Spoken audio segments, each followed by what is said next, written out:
Hello friends, अस्सलाम वालेकुम and welcome to वीकू rebellion. दोस्तों, आज मैं आपके साथ ऐसे दो लोगों के बारे में बात करूंगा जो औरों से मुनफरद नज़र आते हैं और सबसे अलग इन दो शख्सियात की पहचान है।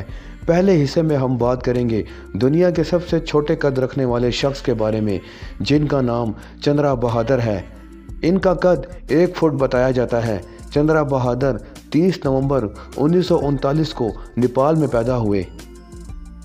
चंद्रा बहादुर दुनिया के सबसे छोटे कद रखने वाले इंसान थे। इनका वज़न सिर्फ 15 केजी था। इनका ताल्लुक़ एक किसान फैमिली से था। चंद्रा बहादुर के 6 भाई और 2 बहनें भी थीं, मगर इन सब का कद 4 फुट से कुछ ज़्यादा था। चंद्रा बहादुर ने 72 साल की उम्र तक सेहतमंद व तंदुरुस्त ज़िंदगी गुजारी और ख़ुद को रोज़मर्रा के कामों में मसरूफ़ रखा। 73 साल की उम्र में सबसे छोटा कद होने की वजह से चंद्रा बहादुर का नाम 2012 में Guinness book of world record में लिखा गया। एक इंटरव्यू में चंद्रा बहादुर ने कहा कि हम सब घर वाले अनपढ़ थे, हमें इल्म ही नहीं था कि इनका नाम सबसे छोटे कद होने पर Guinness book of world record में लिखा जाएगा। अपनी वफ़ात से 3 साल कबल चंद्रा बहादुर की मुलाकात दुनिया के सबसे लंबे कद रखने वाले इंसान सुल्तान कोसिन से लंदन में Guinness book of world record के CEO ने करवाई थी और इन दोनों की एक यादगार तस्वीर भी बनाई थी, जिसके 2 साल बाद चंद्रा बहादुर 3 सितंबर 2015 में इस दुनिया से रुखसत हो गए।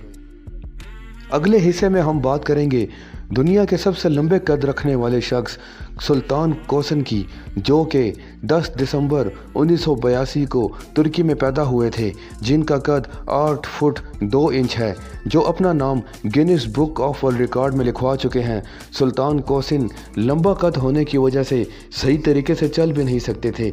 यही वजह है कि अल्लाह ने इंसान को अशरफुल मखलूक़ात बनाया है। जिस हाल में आज हम हैं, ये सब अल्लाह का करम है। कद ज़्यादा होना भी नुकसानदेह साबित हो सकता है, इसलिए हर हाल में रब का शुक्र अदा करना चाहिए। वीडियो काफ़ी छोटी थी, मगर मैं उम्मीद करता हूँ आपको ये वीडियो पसंद आई होगी। अगर आपको ये वीडियो पसंद आई हो तो इसे लाइक ज़रूर कीजिए और मेरे चैनल को सब्सक्राइब भी कर दीजिए, ताकि आने वाली वीडियो से आप बाखबर रहें। मिलते हैं अगली वीडियो में, तब तक के लिए मुझे इजाज़त दीजिए। अल्लाह हम सब का हामी और नासिर हो। अल्लाह हाफिज़।